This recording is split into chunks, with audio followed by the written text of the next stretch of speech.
Colegas, muy buenas tardes, muy buenas noches, muy buenos días, donde nos estén oyendo en otras latitudes.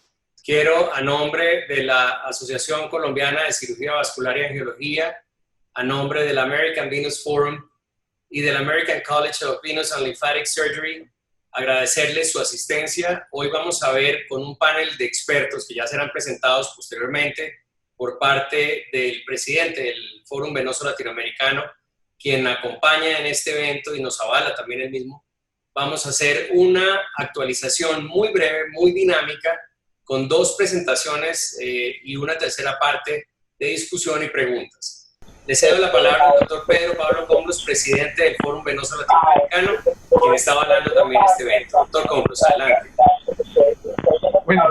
Buenos días, buenas tardes, buenas noches, dependiendo donde estén los colegas, los amigos. Es un gusto, es un placer, y en nombre del Fórum Venoso Latinoamericano agradezco la participación de todos y la presencia en este evento tan importante. Tenemos este día, tarde, noche, tres invitados especiales que van a hacer breves presentaciones. En primer lugar, el doctor Fedor Lurie, que es un cirujano vascular, jefe asociado del Jobs Vascular Institute en Toledo, Ohio, y es el director del grupo de investigación del American Venous Forum. Y él va a hablar sobre la revisión del CEAP en la nueva versión. Enseguida, el doctor Harold Welch, jefe de la cirugía vascular de la Lahey Clinic y profesor en Harvard de cirugía vascular en Boston y presidente actual del American Venous Forum. Y por fin, el doctor Welch va a hablar sobre la técnica que se utilizó para llegar al nuevo CEAP.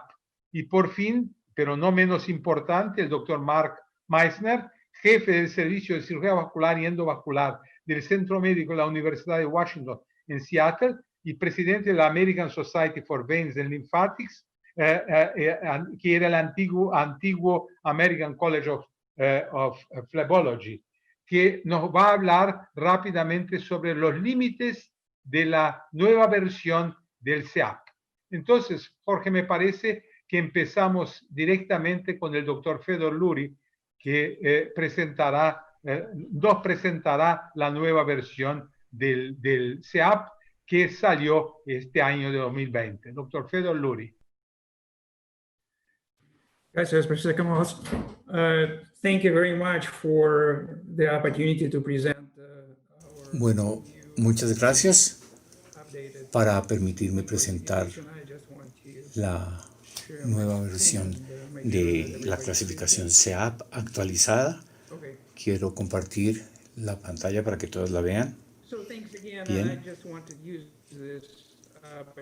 Entonces, gracias de nuevo. Quiero utilizar esta oportunidad para extender nuestra conversación más allá de la clasificación y pensar en las formas de presentar los informes y con los compañeros, los doctores Magner y Harold, las manifestaciones clínicas de las enfermedades venosas convierten las comunicaciones científicas un reto. Para enfrentar este sistema de clasificación se creó el CEAP 1996, lanzado en esa época y revisado en 2004. El objetivo de la clasificación es tener... ¿Se me oye bien? Sí. El objetivo de la clasificación es tener un instrumento confiable y reproducible de descripción de las manifestaciones de la enfermedad venosa. El sistema se basa en el nivel actual de entendimiento de la patología, la naturaleza y la historia de la enfermedad, que cambia con el tiempo. La introducción de la CEAP ha simplificado la evaluación de los pacientes, permite comparar los resultados de múltiples instituciones y nuestro entendimiento de la patología. Permitió realizar estudios epidemiológicos y desarrollar pautas basadas en evidencia. Esa evidencia acumulada exigió ajustes a las clasificaciones de la CEAP. El Foro Venoso de Estados Unidos creó un grupo de tarea para alinear el CEAP con nuestro entendimiento actual de la enfermedad venosa crónica. El grupo se estructuró para manejar los 4 componentes de la clasificación de la CEAP y garantizar la continuidad del proceso de revisión y la actualización de la CEAP. Como pueden ver, esto fue un emprendimiento internacional con esfuerzos en enfermedades vasculares, con expertos, dado que el CEAP incluye muchos documentos. Se utilizó una metodología Delphi modificada para elaborar la actualización. Como pueden ver, se tardó 2 años en desarrollar la actualización y se publicó finalmente en la revista de circulación vascular y trastornos linfáticos. La actualización de 2020 continúa siendo descriptiva. Describe el tamaño y la condición sintomática de cada extremidad del paciente en un momento específico, y subrayo, no se le debe utilizar para valorar la severidad y el desenlace de los tratamientos. Las actualizaciones se limitan a lo que se puede soportar con un nivel razonable de evidencia. En otra diapositiva trataré el caso completo y los doctores Welch y lo comentará al respecto. Bueno, brevemente, las actualizaciones de las CEAPs incluyen agregar una R para indicar varices recurrentes y modificaciones, agregar la corona flebectática a la clase clínica C4, separar causas intravenosas y extravenosas de la enfermedad venosa crónica secundaria y sustituir cifras como abreviación de los segmentos venosos. Si bien los signos son los mismos, los antecedentes cambian la dinámica de la enfermedad y las opciones de tratamiento. Es la razón de pasar de una A a una clase C2 modificada. Vale la pena mencionar que la clínica C3 describe una causa dérmica por enfermedad venosa. Por ejemplo, en un paciente con linfedema sin enfermedad venosa crónica, no se debe clasificar como C3. La corona flebectática ilustrada en esta diapositiva tiene una historia natural diferente a la de los otros pacientes. Hay algunas evidencias de que incrementa el riesgo de ulceraciones o enfermedades más severas. La nueva posición de la corona flebectática es C4C. Las ulceraciones recurrentes también han mostrado una historia natural diferente a la del primer episodio de ulceración. Ahora se describe como C6R. Aquí tenemos una diapositiva que resume la clase clínica C. Las diferencias en historia natural y en opciones condujeron al grupo de trabajo a separar causas venosas intra y extra de la enfermedad venosa crónica secundaria. Por último, utilizando la abreviación común de los segmentos venosos, se debe simplificar el uso de las clasificaciones CEAP.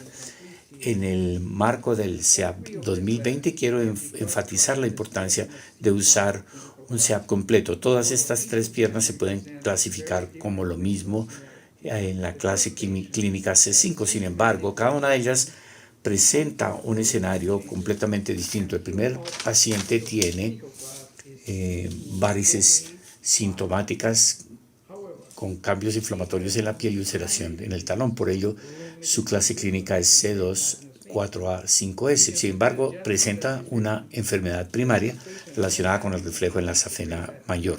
De esa sola descripción, se puede deducir que este paciente puede tener una indicación de ablación de la safena mayor. El segundo paciente también presenta cambios en la piel y en el talón, pero en este caso es asintomático. Tiene enfermedad venosa secundaria con causas intravenosas, específicamente obstrucción de las venas femoral y poplitea. De la descripción se puede observar que no presenta reflujo ni obstrucción. superficial. La tercera paciente tiene una C3 y con inflamación, cambios inflamatorios en la piel y 5 afectación del talón. Entonces su clase es C3, 4A5, ella es sintomática, tiene enfermedad secundaria con causas extravenosas, obstrucción del piso en la vena ilíaca común. Es decir, se puede ver que con un completo CAP ofrece toda esta información que de lo contrario se perdería. Como lo mencionaba antes, la CEAP no valora la severidad de la enfermedad. El BCSS es el instrumento diseñado para hacerlo. Se le ha revisado razonablemente y muestra una buena reproducibilidad en aplicaciones clínicas. Tiene 11 categorías, cada una de ellas clasificada de 1 a 3 y las BCS van de 0 a 33. En este ejemplo tenemos un paciente con clase clínica 4B. Tiene dolor ocasional, pigmentación difusa de piel y induración en la pantorrilla inferior. No presenta inflamación ni ulceración y utiliza compresión cuando está asintomático. Entonces su puntaje de C6 de 6. En contraste, acá hay un paciente con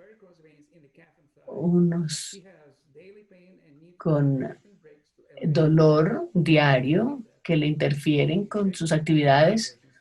Utiliza las medias de compresión que le manejan sus síntomas.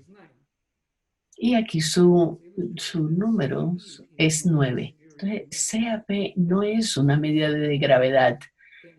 Como pueden ver, estas dos pacientes pueden tener una enfermedad más severa, pero un paciente C5 puede ser asintomático y funcional. Para concluir, tenemos el CAP que describe la extremidad baja de un paciente con CVD y BCSS, una evaluación de la severidad de CVD. Ambos deberían utilizarse en sus prácticas y les agradezco mucho y ya seguiremos. Entonces ya dejaré de compartir en la pantalla. Muchas gracias, le agradecemos mucho. Eso fue muy, muy corto y muy preciso. Eso es lo que queríamos. Y ahora vamos con el Dr. Welch. Él va a revisar el método. Si usted sigue tomándose su trago, yo voy a ir a buscar una cerveza. Mark sabe a qué me refiero. Él es una persona de cerveza también.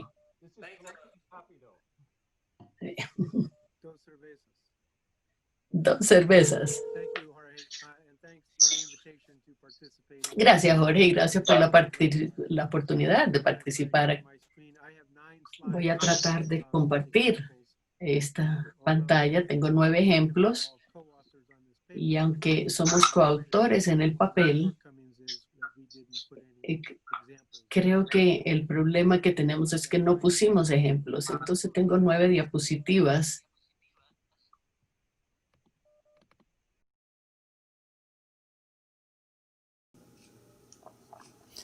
Muy bien, hagamos así. Entonces, ¿todos pueden ver la pantalla? Sí. Entonces tenemos 9 ejemplos. El primero es una mujer de 23 años con telangiectasias asintomáticas y venas reticulares en la pierna derecha. La CEAP básica va en el primer renglón y en el segundo va el avanzado. Hay una frase en el estudio que dice que la extremidad reportada en el CEAP debe ser identificada como derecha o izquierda. La primera paciente es una CR de pierna derecha que presenta telangiectasias y venas reticulares, o sea, C1, y es asintomática.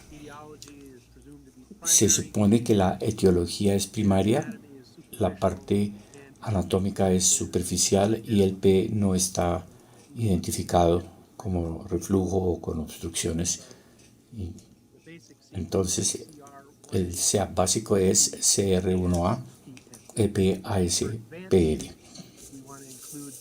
En el SEAP avanzado incluimos una ubicación anatómica que debe estar en el P. Entonces, de nuevo, CR1A primario, la anatomía superficial, y el P es una N en las telangiectasias y venas reticulares. Esta sería una paciente bastante sencilla. La siguiente paciente es una mujer de 42 años con varices sintomáticas protuberantes en la pantorrilla medial derecha con una vena safena mayor con reflujo. Paciente típica, sea básica CR, 2 de venas varicosas y con síntomas CR2S. La etiología es primaria, la anatomía básica es superficial y la fisiopatología es de reflujo. Para el SEAP avanzado, el CR2S primaria a superficial. En las revisiones del 2020, la ubicación anatómica de la fisiopatología va en la P. Entonces la paciente presenta reflujo en su vena safena mayor, y no lo escribí aquí, pero puede ser A o B, encima o debajo de la rodilla. Esto lo veremos más tarde. El tercer caso es un varón de 52 años con varices en extremidad inferior en su pierna y pantorrilla, y en una ecografía dúplex aparece un reflujo en la safena mayor accesoria anterior y en la safena menor. Entonces el SEAP básico es CL izquierdo, 2 de varices, R de recurrente y sintomático, CL2RS.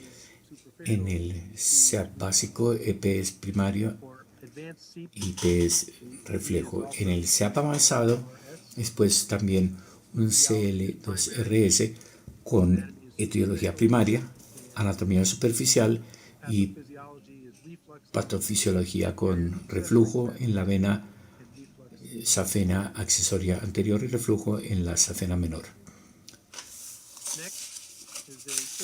La siguiente paciente es una mujer de 38 años con inflamación sintomática en la pierna izquierda y compresión por la vena ilíaca común por parte de su arteria ilíaca. Típico paciente, su SEAP básico es C3 y de inflamación S sintomático L3S. La etiología secundaria por la compresión y es extravenosa, E.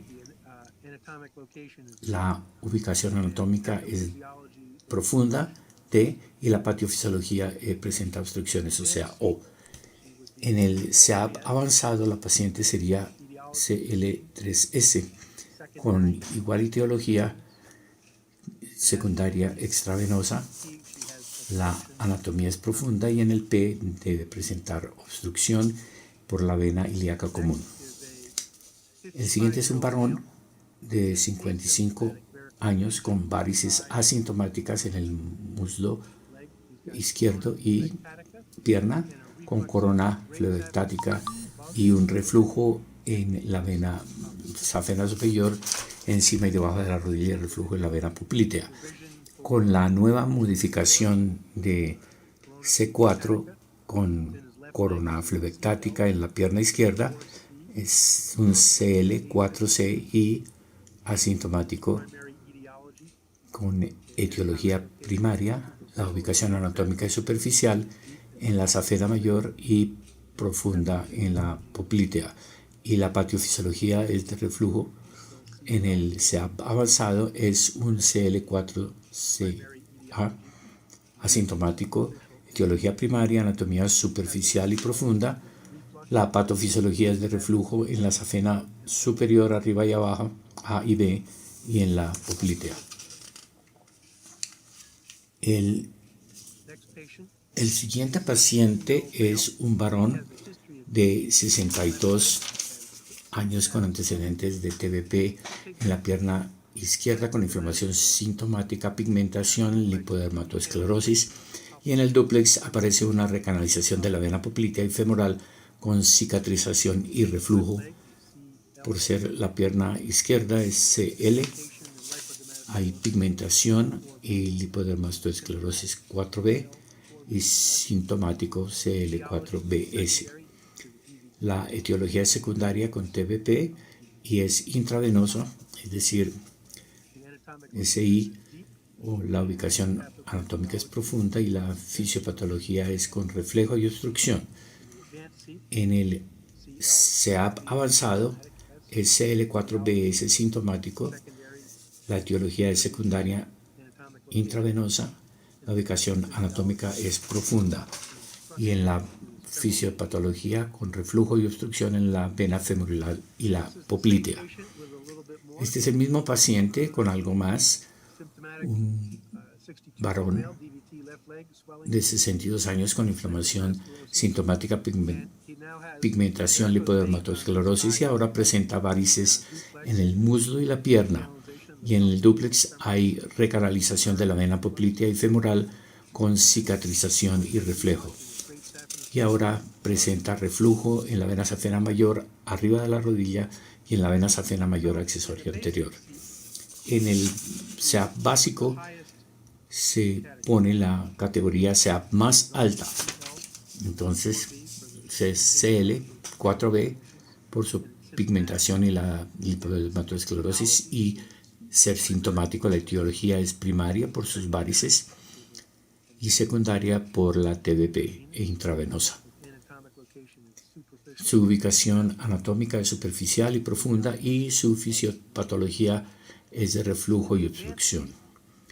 En el CEAP avanzado, cuando hay diferentes clasificaciones de C, se incluyen las 2 o incluso 3 de ser necesario, o sea que es un CL, pierna izquierda, 2 por las varices sintomático, también presenta lipodermatoesclerosis y pigmentaciones, o sea 4B sintomático. La etiología no cambia, primaria y también secundaria intravenosa. La ubicación anatómica es superficial y profunda. Y tiene reflujo encima de la rodilla y tiene la vena y obstrucción en la vena femoral. 2 más. Esto es un hombre con lipodermática esclerosis en la pierna izquierda, con úlcera venosa, con reflujo en la vena savenosa grande, arriba y debajo de la rodilla, y en la vena femoral, vena popliteal, vena tibial posterior y una cerca de la úlcera, una vena perforativa en la parte de atrás de la pierna. No hay historia de TBT, es superficial y profunda y perforante, STP, y es reflujo. En CIPA avanzado incluimos todas las categorías, entonces pierna izquierda, 4B, pigmentación, lipodermatosclerosis, úlcera C6, el sitio no cambia, la patología antes, la vena abajo, arriba y abajo de la rodilla, y también la vena que perfora. Y por último, para que sea más complicado aún, espero que no sea confuso, tenemos una señora de 72 años, tiene una historia larga de problemas con sus venas, de enfermedad, y tiene una úlcera venosa que se mejoró en su pierna izquierda y una úlcera venosa recurrente en su pierna izquierda. Tiene un DVT bilateral, un filtro intravenoso que se le puso hace 5 años y ahora tiene trombosis, se ha trombosado. Hace 2 años tiene unas venas ablatadas, safenosas, además de las úlceras tiene lipodermatosclerosis. Su evaluación, dúplex y venograma CT mostraron una IBC cerrada y con reflujo y con problemas en su venas femorales y poplineales izquierdas y derechas y recanalización con problemas en sus venas ilíacas y tienen, como vemos, tiene la patología no se tan cambiada para la ILSIP avanzada. En su pierna derecha hay que incluir todas las categorías. Tiene 4B sintomática, tiene úlcera, ideología secundaria, intravenosa, profunda y tiene obstrucción en todos esos segmentos venosos. Femorales, popliteal y tiene reflujo en sus venas femorales y popliteal. Y en su pierna izquierda es similar, solo que tiene 6 ARS, 6 úlcera y la misma patofisiología. Y una de las cosas que estaba incluida en la revisión original en 2004, porque creo que no se retomó porque creo que no se usó, se esperaba que el nivel de interpretación o evaluación se fuera 1, 2, 3 y la fecha. Yo creo que nadie lo hace, entonces no se abordó en la revisión 2020. Eso es todo lo que yo tengo ahora. Puedo contestar sus preguntas al final. Voy a ver si puedo volver a la pantalla, si puedo. Sí, muy bien. Muchas gracias, doctor Welch. No le voy a decir que hice todo muy simple, que entendimos todo, que quedó clarísimo, pero seguro que ayudó muchísimo a entender cómo se hizo, cómo se creó y la idea que es, y arriba de eso tenemos que estudiar mucho y tener escrito y poder colocarnos nuestros enfermos en esa nueva visión de la clase.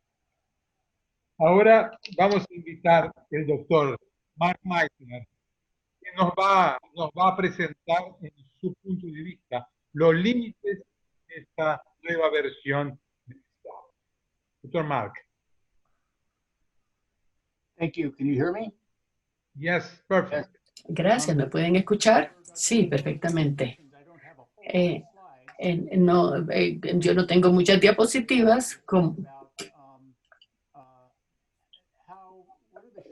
¿Cuáles son los problemas para los problemas?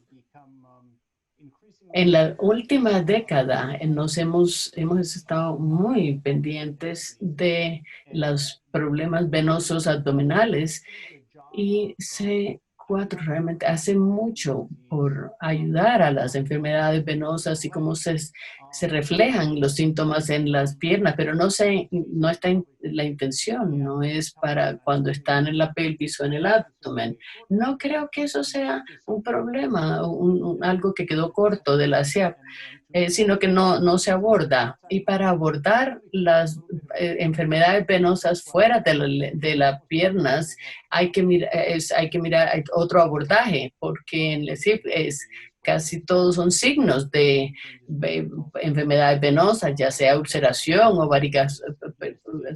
varicosos. Los abdominales y pélvicos son más síntomas y no signos, no señales. Y los arquitectos de la nueva revisión de CEAP, las personas que participaron, al ver cómo podíamos definir las enfermedades pélvicas, que sea complementario a CEAP, no lo duplica exactamente, pero la de enfermedad pélvica, las 4 presentaciones donde están las enfermedades, dolor pélvico crónico, el de cascanuez, que con inmaturia, y por último los problemas en la ley, que son, se hinchan en las cuestiones pélvicas. Aquí podemos mostrar, voy a compartir mi pantalla. Voy a mostrar la iteración actual de SEAP. Muestra esto. Voy a ver si puedo compartir esto. ¿Pueden verlo? ¿Estoy compartiéndolo? No creo que lo estoy haciendo. ¿Eso está, se ve? ¿Pueden ver lo que tengo en pantalla? Sí, señor. Bien, entonces esto es lo que está incluido en el manuscrito de SIP, en el foro. Y sí muestra los segmentos en el abdomen, las venas en el abdomen y la pelvis, y se pueden clasificar dependiendo de la localización anatómica, pero desafortunadamente no cuenta, no toma en cuenta el lugar o la hematuria. Tenemos que describir eso de una manera que sea complementario para SEAP, pero diferente, con un abordaje diferente. Uno de los instrumentos que hablé con Pedro en esta semana es el instrumento SBP para clasificar los desórdenes pélvicos, y le pedimos al grupo latinoamericano que lo revisara. Y miremos acá. Esencialmente divide el abdomen y las extremidades bajas en 4 áreas. El primero es la vena renal, que lo que se nota como el síndrome del cascanueces. El segundo, el gonal, y son las tributarias, que son las asociadas con pélvicas, y después están las extrapélvicas, y son reflujo en una localización pélvica, ya sea en estas enfermedades, y que si se distribuye en post-intermedio, además de SAP y extra, que tienen un origen extrapélvico. Aquí, cuando nos devolvemos, las venas, en el sistema antiguo era 5 y hoy son venas, no SAP. Entonces no dan cuenta de la anatomía, y estas zonas 3 y 4 son las áreas que se superponen en SIP en este nuevo instrumento SBP. No puedo compartir mucho. Voy a cerrar mi compartir de pantalla. A ver, no me está yendo bien.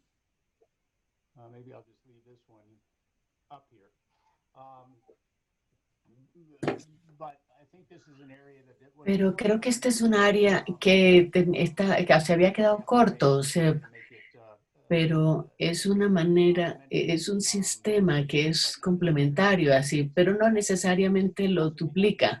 Y me encantará responder cualquier pregunta sobre eso. Jorge, ¿todavía sigo compartiendo Sí, yo lo veo. Estoy tratando de apagarlo, pero no he podido.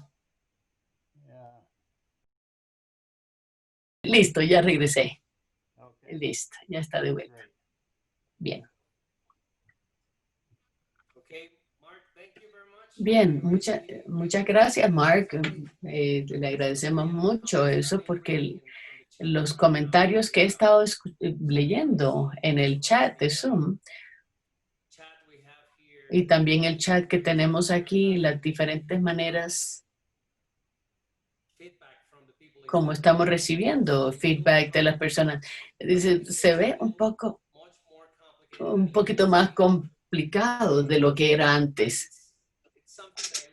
Y es algo que a mí me gustaría recordarle a las personas, que por parte de la CAP me encantaría que ellos se queden en la parte de la C, y que tienen que dejar la EAP solo en los casos si van a publicar o algo así.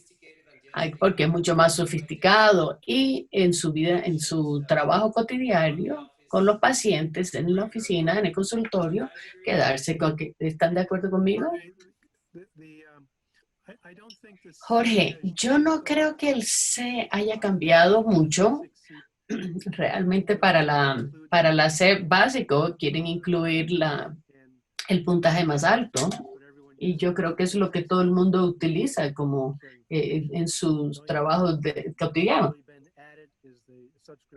Lo que realmente se agregó fue la R, en letra pequeña, y vena varicosa y corona fibrotática, es 4C.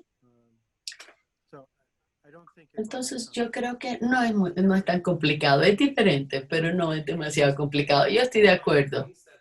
Hay cosas menores que estamos agregando a lo que teníamos antes. Ahora, si usted piensa el punto de vista de seguros, eso ayudará, porque el hecho de incluir eso ayudará a apoyar cuando hay recurrencia en los pacientes. Pero yo tengo una pregunta. Primero, yo aplaudo, celebro el cambio en la anatomía. En vez de números, que yo nunca me memoricé los números, poner los nombres es mucho mejor. De ahí vamos al término de vena. Tenemos que mandar a las personas con esos papeles para que lo usen apropiadamente la nominación de las venas, porque eso todavía se ve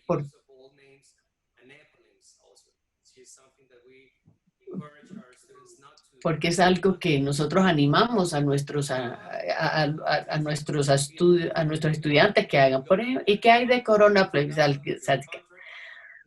Si tienen 5 minutos más con el contrato, ¿qué es lo importante de incluir a la corona plebiscítica aquí? Eso es un área controversial por muchos años, pero sí tenemos algún nivel de pruebas que con los que tengan esto progresará a ulceración, por lo menos en el asunto de la enfermedad.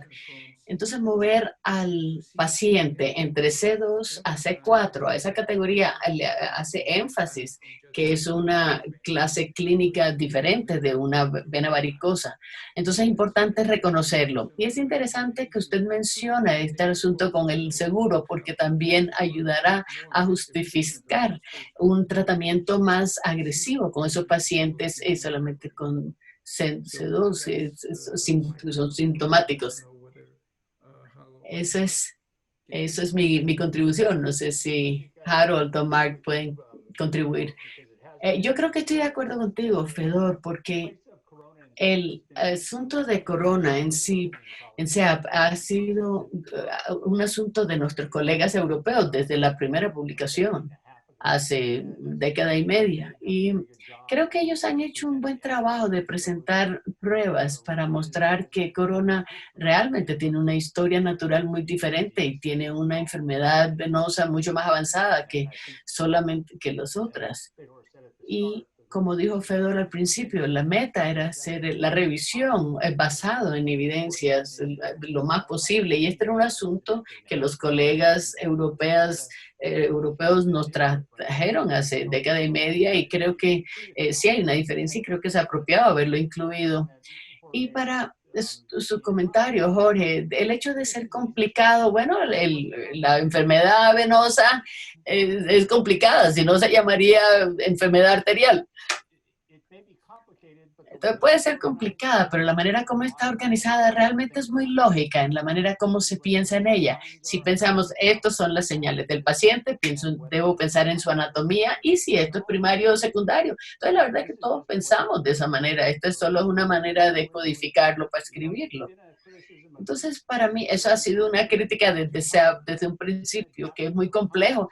PI, pero se ha ido adaptando con el tiempo a medida que las personas se van acostumbrando. Y cuando las personas piensan que dicen que es complicado, pues ustedes pues no se lo van a aprender por ver unas diapositivas o leer el manual, sino usarlo día a día en su práctica.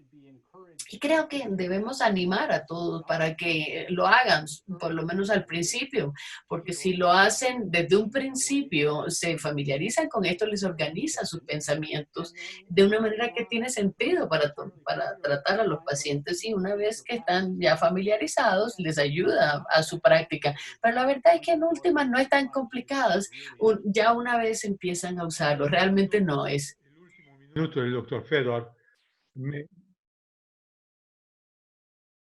Me gustaría hablar también con respecto a la corona plebectásica.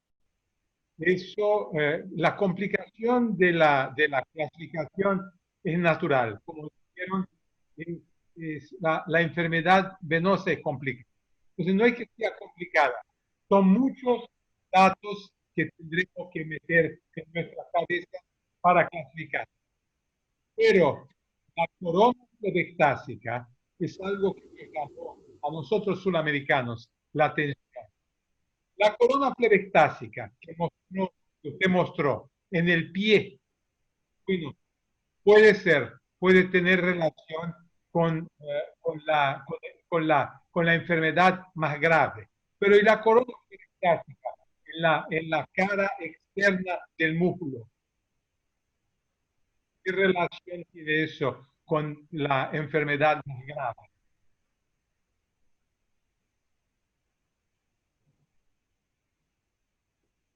To you, Heather, that's your question. That's addressed to you. Esa pregunta es para usted, Fedor. That was for you. If you can translate, Si pueden traducir. The corona plebectásica. Sí, estoy diciendo que la corona plebestática para nosotros era un poquito sorpresivo. En el pie, bien, lo entiendo. Pero en la parte externa del muslo.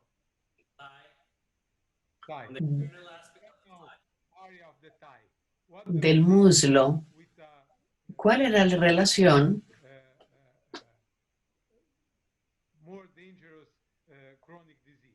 con una enfermedad crónica más peligrosa? Yo creo que usted menciona 2 puntos. Uno, el área de estas áreas es para las razones para pasar de cambios hemodinámicos a enfermedades de la piel. Es ahí donde surgen las úlceras. Entonces, de una perspectiva anatómica, esto es un área diferente de la parte del muslo o de la pantorrilla. Eso puede relacionarse con unas venas perforadas múltiples o tal vez todas estas. Entonces, sí hay una factibilidad biológica en la declaración de la enfermedad en este área que puede ser más severa. Pero, como dijo Mark Meisner, la parte más importante, o por lo menos la razón más importante para incluir esta actualización en el CEAP 2020 es que hay evidencia publicada que sí sé claramente de que esta condición particular tiene una historia natural muy diferente de las enfermedades C1 o C2. Esto realmente se mencionó en el documento hay mención corona plebectática que tiene una sensibilidad 91% para enfermedad avanzada y con mucha probabilidad de úlcera. Entonces, como mencionaba Mark, esto se debatió hace 10 años. Entonces, la evidencia muestra que sí es un factor de riesgo Para agregarle a esto, estos instrumentos, las definiciones son muy críticas para que sean reproducibles. Y la segunda revisión tiene una definición muy clara sobre corona divertática, que es un sitio sobre el tobillo y la pierna. Entonces, esto excluye el muslo lateral donde ven otras venas. De modo que la corona es muy cercana al tobillo y pierna. Yo tengo otros comentarios que me gustaría pedirles a ustedes que conversen, y es la definición de congénito. Es algo que también debe ampliarse un poco. Cuando nosotros mencionamos que una persona tiene una condición congénita, estamos hablando de un paciente detectado con una enfermedad desde el momento que hemos visto al paciente, o puede ser algo que vino antes y ese paciente simplemente llegó después de 12 o 13 años de vida. Mark. Bien, yo no di ejemplos de eso, pero creo que cualquiera que tú mencionaste son correctos. Un ejemplo es, por ejemplo, Clito-Clonele, el síndrome. Tal vez clínicamente el paciente no se muestra, no aparece en adolescencia, pero es congénita. Entonces, sería una C para eso. Sí, pero tienes razón. Algunas, por ejemplo, malformaciones venosas o si es que sean identificables al nacimiento neonatal, eso, el término congénito sería apropiado. Mark, yo tiendo a pensar que Fidor tal vez no está de acuerdo conmigo, pero yo creo que lo congénito significa malformaciones venosas, ya sea en eso, porque todo el mundo sabe cuando ven una malformación, las venas se ven diferentes en ultrasonido, en una tomografía o clínicamente se ven diferentes que unas venas primarias, se ven diferentes. Entonces yo tengo la tendencia a pensar que lo congénito no es algo que estaba presente al nacimiento, tal vez no se manifestaba en pubertad o en embarazo, pero algo que hace que las malformaciones crezcan, pero son venas que tienen una apariencia diferente, no son simplemente varicosidades primarias. El doctor Welch, en su presentación, yo estaba poniendo atención y me perdí de algo. En nuestra práctica regular, la mayoría de la insuficiencia leve, casos de vena varicosa leve, la mayoría tiene una historia familiar. Yo sé que usted puso aquí que la C como congénito, pero realmente no es congénito a lo que me refiero. Yo me perdí de esa expresión de familia. A lo que yo me refiero, etiológicamente es origen familiar. ¿Usted habló de esto?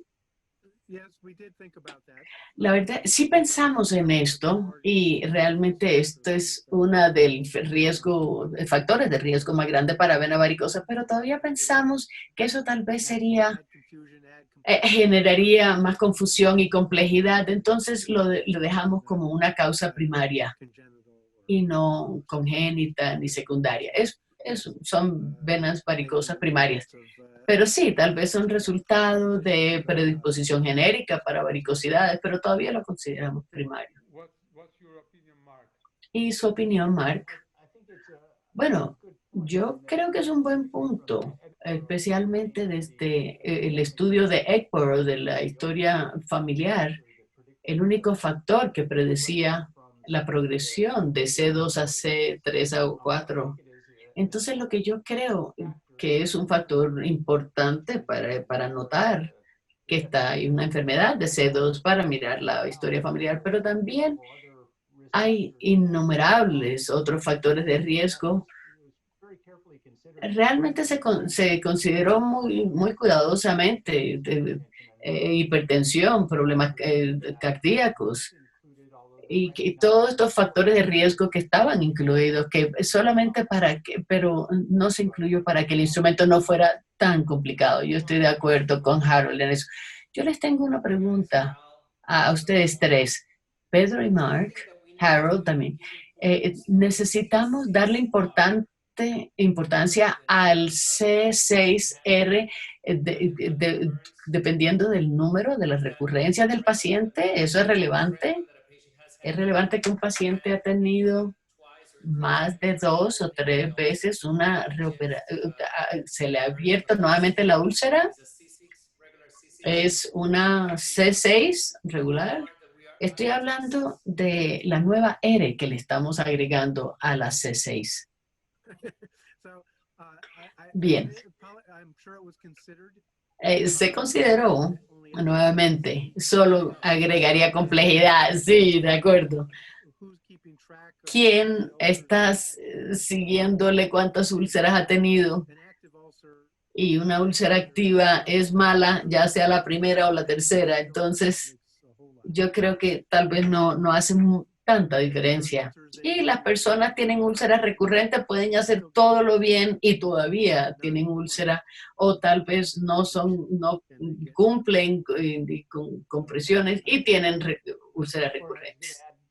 Yo quería agregar que una de las cosas que sí consideramos, pero no hicimos, porque ya sería un cambio demasiado radical, es que si deberíamos colapsar el C5 y C6 en una sola categoría, como usted, aún con intervenciones, hay una recurrencia grande y los pacientes pasan de C5 a C6 y entonces deberíamos considerar esa categoría una sola. Entonces, pensamos que tal vez en un cambio demasiado radical en este momento, quedémonos. Tal vez no sería muy aceptado generalmente en la comunidad venosa. Pero yo sí aplaudo la R después del 6.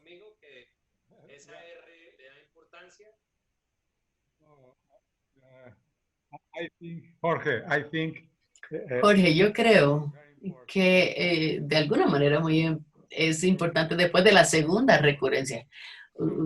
Sí, sí creemos que es importante. Entonces, después de la segunda recurrencia,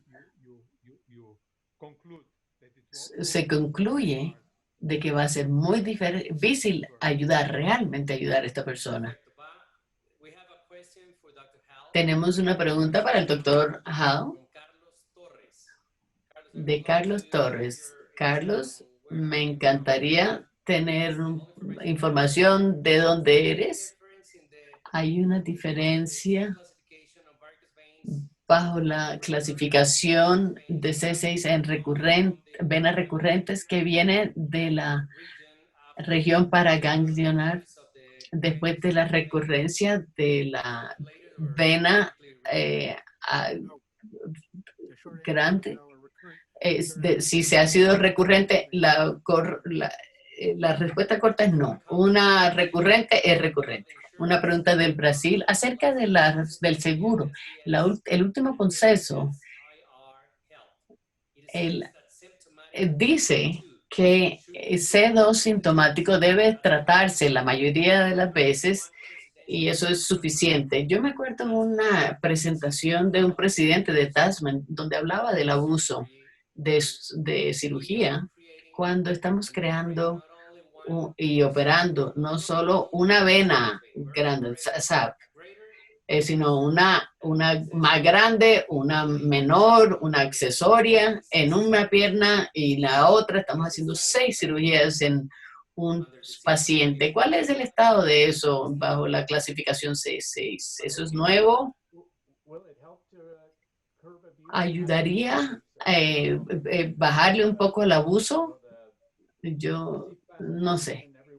En la clasificación, todos creemos que hay buena fe y que todos están haciendo lo mejor para sus pacientes. Yo yo no creo que una clasificación va a regular ese tipo de comportamiento. Yo también estoy de acuerdo. Yo agregaría que los malos, sí, si están haciendo por encima de la rodilla a la vena safena y también en la parte de abajo de la rodilla. Yo estoy de Pedro. acuerdo con eso. Ya. No hay límite de lo que se puede hacer desde una casa, pero es una exageración del límite de decisión del médico. Hay que tener límites. Es ética, ética.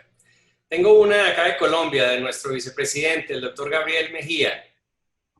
A patient with chronic lymphedema.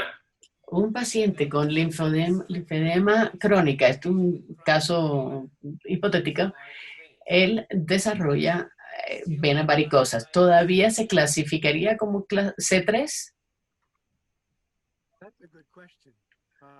Esa es una buena pregunta. Yo creo, pregunta excelente. Yo creo que podríamos contestarla de ambas formas. Yo tal vez diría que es C2, pero si miramos la pierna y está hinchada, tal vez si tienen venas varicosas y linfedema, yo creo que hay una correlación entre los dos. Yo creo que no estarían equivocados si es C3. Para mí también es un área gris. Carlos Torres de Chile. Chileno a todo honor. Aquí tenemos.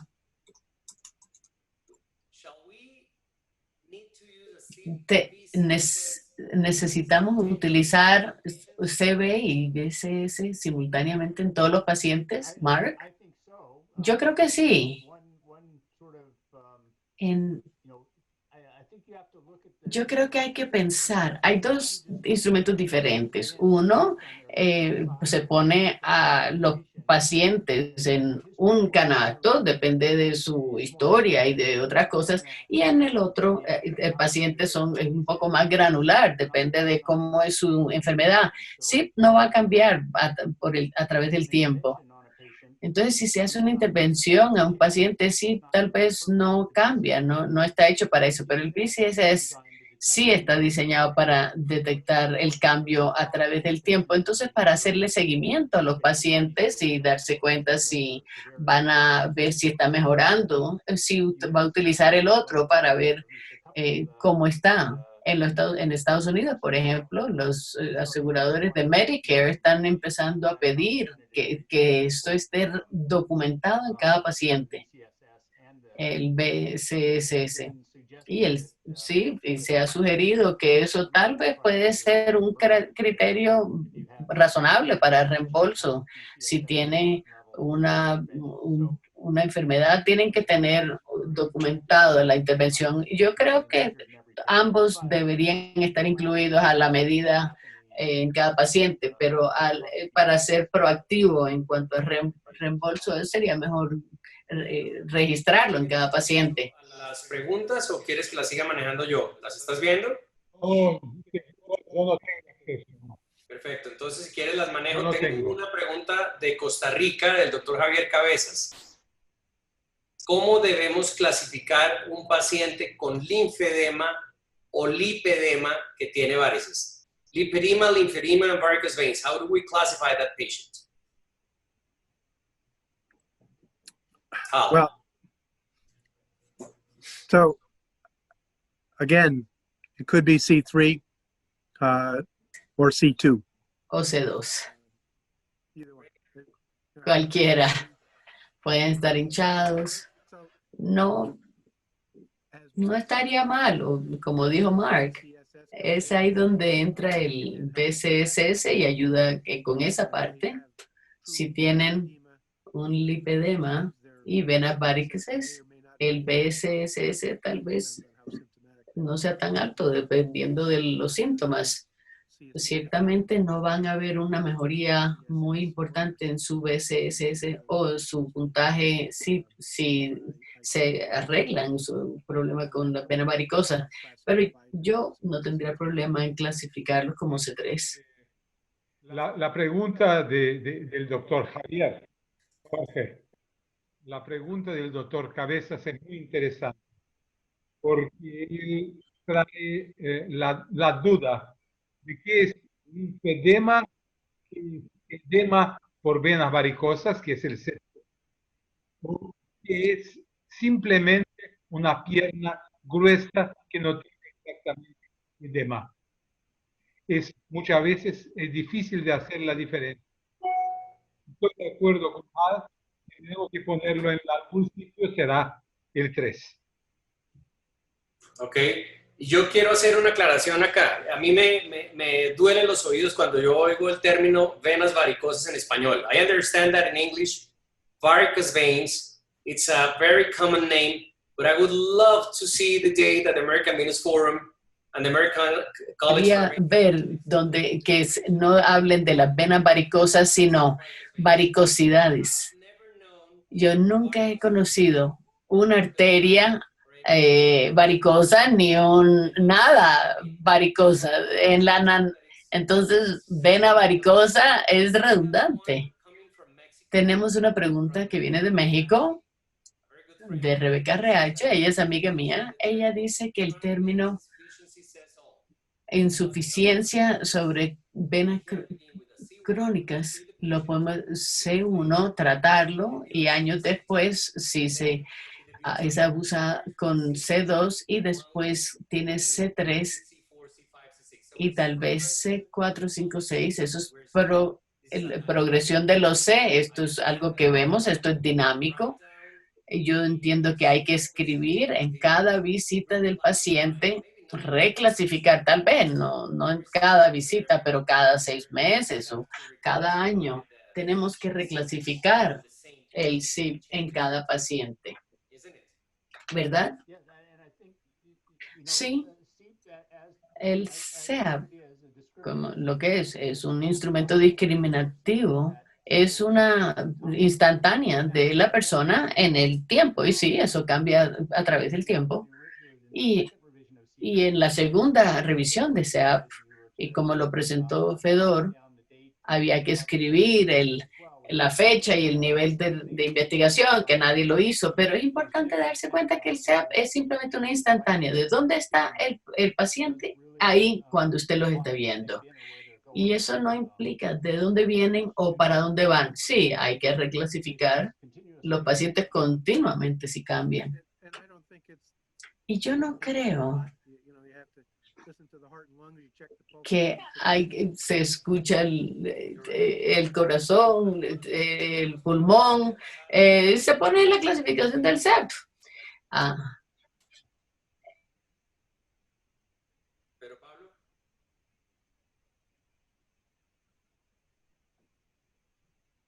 Hola, sí.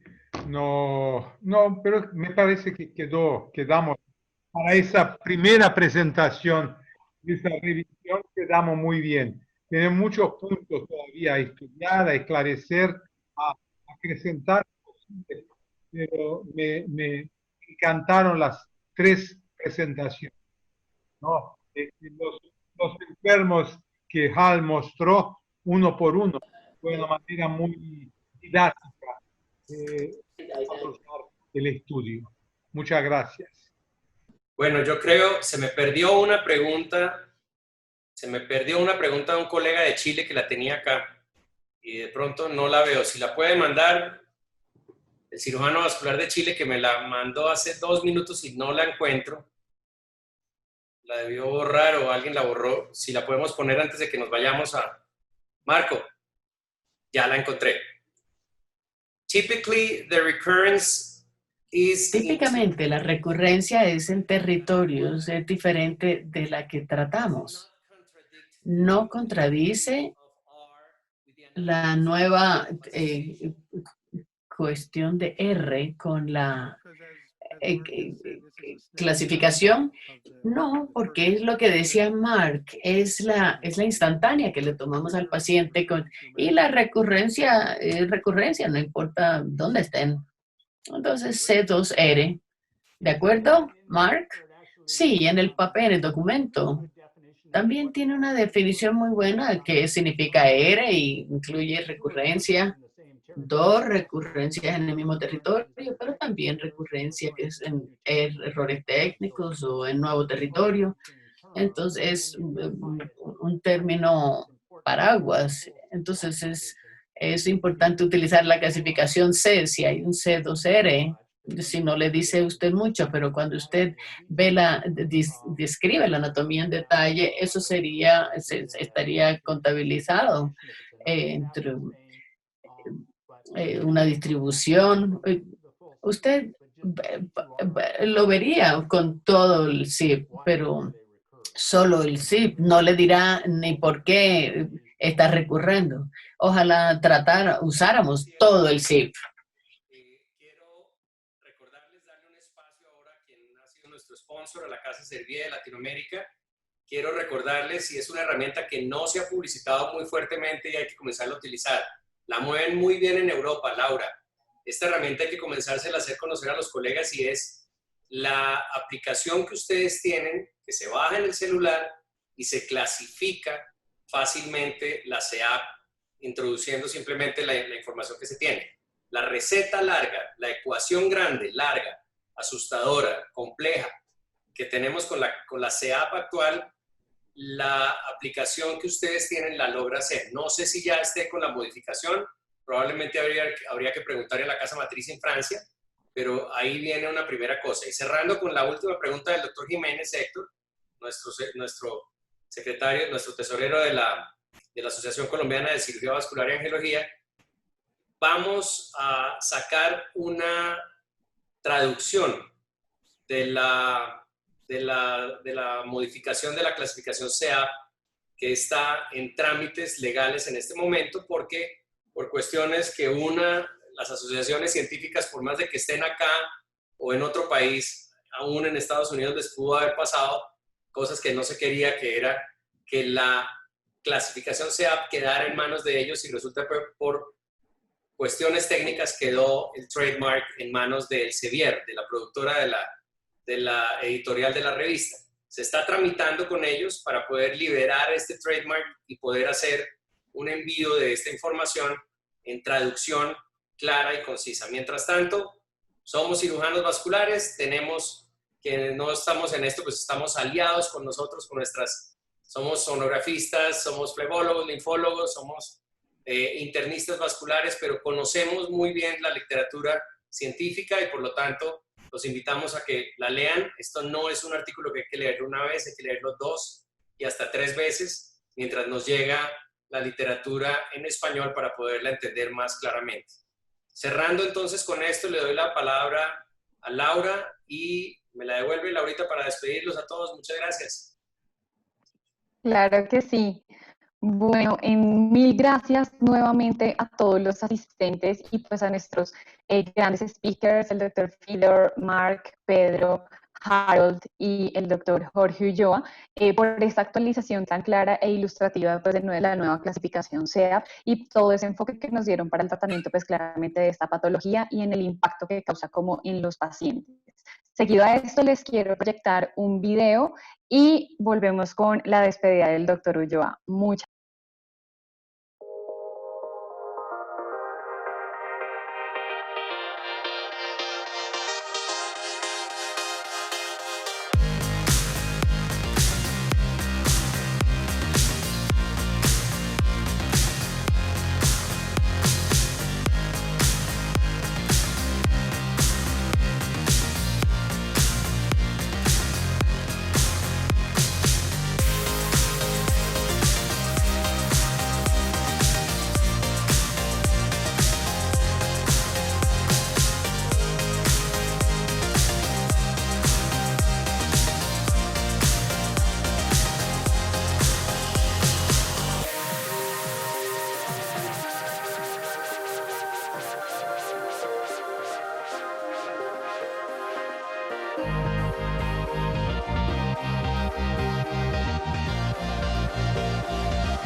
Muchas gracias.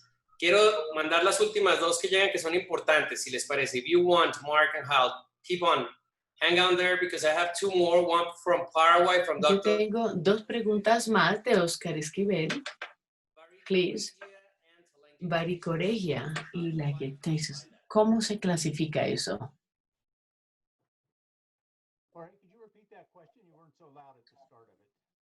¿Puedes repetir? ¿Cómo se clasifica un paciente que tiene estas dos cosas? Con CIP se clasificaría igual, ya sea que esté sangrando o no el paciente. No hay una clasificación para sangrado en específico, entonces sería igual. Sin embargo, si una lactasia sangrante, se podría hacer C1 sintomático. Ah, muy astuto. Bien, ya el chat se cerró. Y lo único que quisiera es agradecerles por su apoyo, por su ayuda, por su tiempo. Mark, Hal, Pedro. Por el apoyo del American Venous Forum y el apoyo del Fórum Venoso Latinoamericano, el apoyo de Servier, y estamos pendientes para seguir más adelante con los siguientes webinars que trabajaremos en conjunto. Les prometo que el fondo que tengo atrás será azul cuando hablemos de venas. Un abrazo y muchas gracias. De nada. Muchas gracias. Thank you, Jorge. It's a pleasure. Good night. Thank you for having us. Gracias. Thanks. Good night, everybody. Yeah. Thank you.